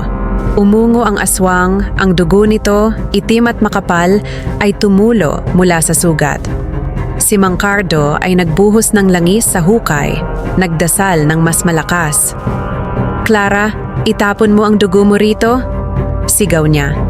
Pinisil ko ang palad ko, hinintay ang dugo ko na tumulo sa dilim ng hukay. Ang hukay ay umungol, parang ang lupa mismo ay sumisigaw. Ang anyo ng aswang ay kumisap, kalahating si Ben, kalahating halimaw, ang boses nito ay parang nagmamakaawa. Clara, wag... Umiiyak ako, alam ko na wala na si Ben, kinuha na siya, na ang bagay na ito. Ang kubo ay umuga, ang mga kandila ay natumba.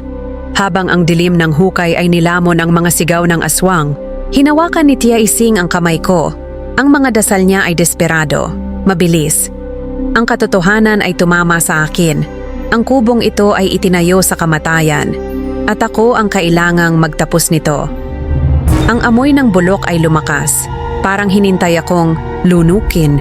Hinawakan ko ang punyal ng mas mahigpit, pero ang mga kamay ko ay nanginginig. Ang dugo ko ay tumutulo pa rin mula sa hiwa sa palad ko. Ang rosaryo sa leeg ko ay parang nagiinit. Ang mga butil nito ay parang sumisigaw ng babala. Mang Cardo, paano natin tapusin na to? Tanong ko. Ang boses ko ay puno ng desperasyon. Hindi siya sumagot agad, pero ang mga mata niya ay tumitig sa hukay, parang hinintay ang sagot mula sa dilim. Ang kubo ay umuga ulit. Ang mga kawayan ay parang sumisigaw sa bigat ng presensya ng aswang. Ang mga kandila ay kumisap at ang usok mula sa mga damo ni Tia Ising ay bumalot sa paligid na halo sa amoy ng bulok. Clara, ang dugo mo ang susi, sabi ni Mang Cardo. Ang boses niya ay matalim. Pero kailangan mong magtiwala. Ang mga salita niya ay parang hinintay akong matakot at nagtagumpay siya. Ang sikmura ko ay parang bumaliktad ulit. Ang dugo ko? Bakit? Ang aswang ay umungol ulit. Ang mga kuko nito ay kumakamot sa gilid ng hukay, pero ang anyo nito ay kumisap. Parang hinintay ang dugo ko na tuluyang sirain ito. Clara, gawin mo na! Sigaw ni Tia Ising, ang mga mata niya ay puno ng takot. Ipinahid ko ang dugo ko sa punyal ulit. Ang hapdi ng hiwa ay parang nagbibigay ng kaunting lakas. Ang hukay ay umuungol ulit, at ang mga mata ng aswang ay humina, pero ang gutom nito ay nanatili, parang hinintay akong madulas. Ang kubo ay parang buhay, ang mga dingding ay parang sumasara sa amin. Tiningnan ko ang hukay, iniisip kung anong mga sikreto ang itinago nito. Ang mga gasgas sa sahig ay parang nagkukuwento, parang hinintay akong maunawaan ang isang bagay na hindi ko pa handa na harapin. Diyos ko, iligtas mo kami. Bulong ko ulit, pero ang hukay ay parang sumasagot sa akin ng sarili nitong paraan. Ang aswang ay umungol ulit, pero ngayon ay mas mahina, parang hinintay ang huling sandali nito. Ang mga kapis ay umuga ulit, at sa pagitan ng mga puwang, nakita ko ang balete sa labas. Ang mga sanga nito ay parang mga kamay na hinintay akong lumapit. Ang punyal ay parang nagiinit sa kamay ko, at ang rosaryo ay parang sumisigaw ng babala. Clara, tapusin mo na, sabi ni Mang Cardo. Ang boses niya ay puno ng urgency. Tumango ako, kahit na ang takot ay parang hinintay akong lunukin. Ang hukay ay umungol ulit, at mula sa dilim, narinig ko ang boses ni Ben. Clara, bakit mo ako iniwan sa ilalim? Ang boses ay parang hinintay akong sumuko, pero ang hukay ay biglang nagliwanag ng pulang ilaw at isang malamig na hangin ang umakyat mula rito, hinila ang aking duguan na kamay. Napaatras ako, ang punyal ay nadulas mula sa aking hawak habang hinintay ko ang susunod na galaw ng dilim. Hinawakan ni Mang Cardo ang mga balikat ko. Ang boses niya ay tumagos sa mga humihintong sigaw ng aswang. Clara, tapusin mo na? Sigaw niya. Ang kanyang tono ay puno ng urgency. Ang kubo ay umuga. Ang mga kawayan ay napupunit. Parang ang lupa mismo ay lumalaban. Lumuhod si Tia Ising. Nagdadasal. Santo Niño, iligtas mo kami. Ang anyo ng aswang ay unti-unting nawala. Ang mga pulang mata nito ay kumupas habang nilalamon ng hukay, pero ang hangin ay lumakas, umuugong ng pangalan ko. Clara... Mahigpit kong hinawakan ng rosaryo, ang mga butil nito ay parang sinusunog ang balat ko.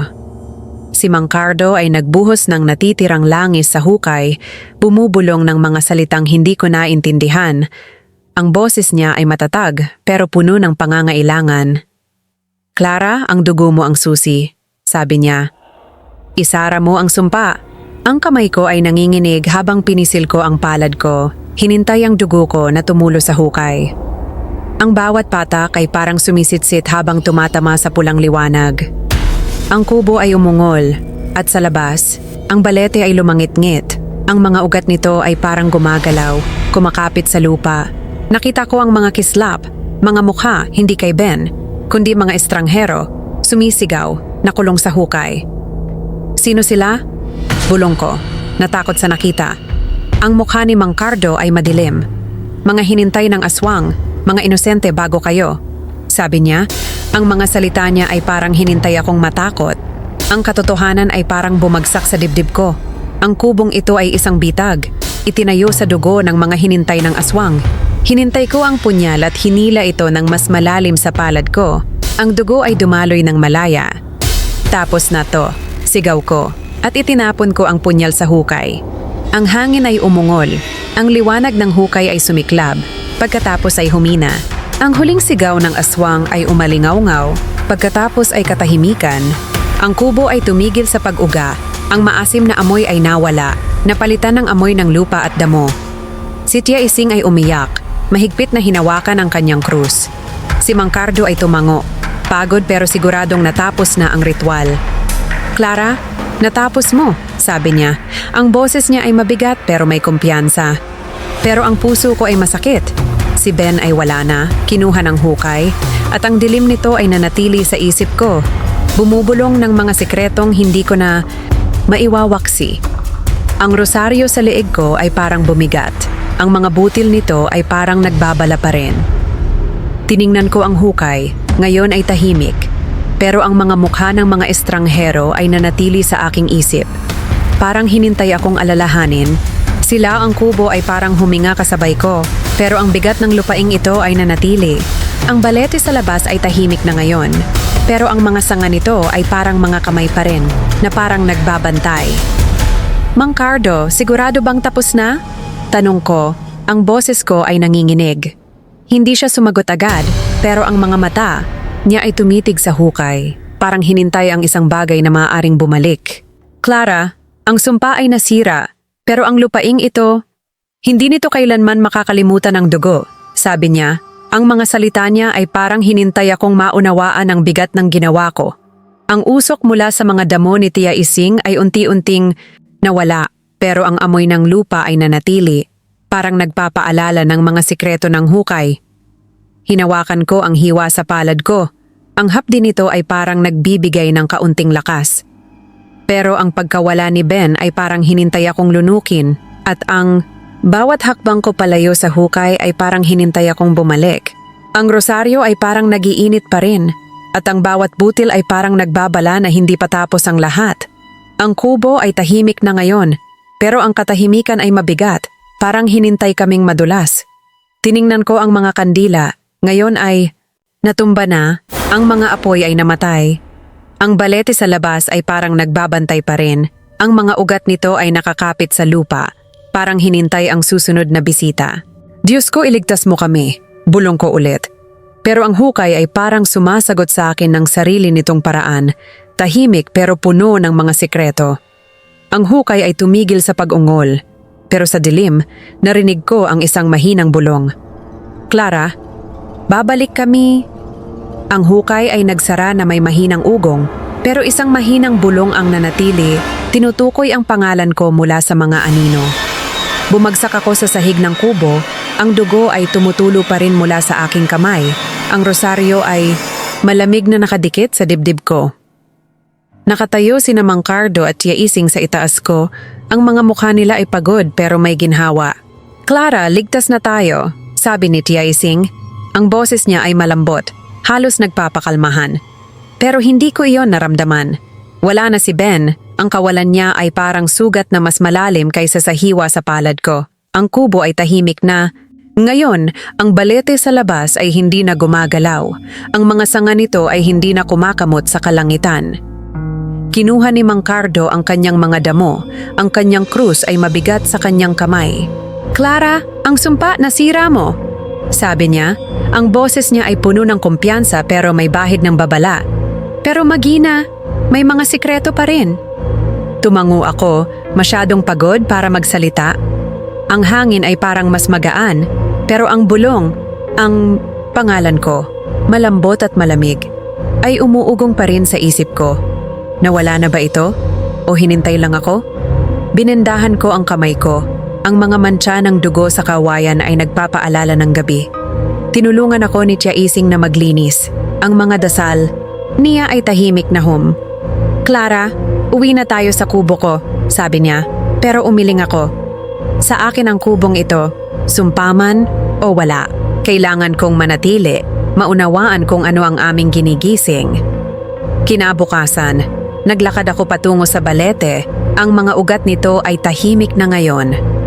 Nagwisik ako ng asin para sigurado at nagdasal. Diyos ko, bigyan mo ko ng lakas. Ang baryo ay parang ibang-iba, sobrang tahimik, sobrang mapagmasid. Pinanatili ko ang rosaryo malapit sa akin. Ang mga butil nito ay nagbibigay ng kaunting ginhawa. Ang kapayapaan ng Magina ay marupok at alam ko sa kaibuturan na hindi nawala ang mga anino. Hinintay nila, bumubulong para sa bagong kukunin. Ang kubo ay tahimik na ngayon, pero ang katahimikan ay mabigat. Parang hinintay akong madulas. Tiningnan ko ang balete. Ang mga sanga nito ay parang mga kamay pa rin, nagbabantay sa dilim. Ang rosaryo ay parang bumigat sa leeg ko. Ang bawat butil ay parang nagpapaalala ng mga sikreto ng lupaing ito. Mang Cardo, sigurado bang tapos na? Tanong ko kahapon. Pero ang sagot niya ay umuugong pa rin sa isip ko. Ang lupaing ito, hindi nito kailanman makakalimutan ng dugo. Ang mga salita niya ay parang hinintay akong maunawaan ang bigat ng ginawa ko. Ang hiwa sa palad ko ay parang nagbabala pa rin. Ang hapdi nito ay nagpapaalala ng presyo ng pagtapos sa sumpa. Ang baryo ay tahimik, pero ang katahimikan ay parang may sariling buhay. Ang mga kapitbahay ay nagmamasid mula sa malayo. Ang mga mata nila ay puno ng mga tanong na hindi nila sinasabi. Alam ko na may mga kwento pa rin sa Magina, mga sikretong hindi ko pa natutuklasan. Ang balete ay nakatayo pa rin. Ang mga ugat nito ay nakakapit sa lupa. Parang hinintay ang susunod na bisita. Diyos ko, bigyan mo ko ng lakas, Bulong ko ulit. Pero ang katahimikan ay parang sumasagot sa akin ng sarili nitong paraan. Puno ng mga bulong na hindi ko na maiwawaksi. Ang kubo ay akin pa rin, pero ang bigat ng lupaing ito ay nanatili. Huwag mga mantsa ng dugo sa sahig ay parang nagkukwento. Parang hinintay akong alalahanin ang mga hinintay ng aswang. Ang rosaryo ay parang nagiinit sa dibdib ko. At ang bawat butil ay parang nagbabala na ang mga anino ay hindi kailanman talagang nawawala. Hinintay nila sa dilim ang susunod na darating.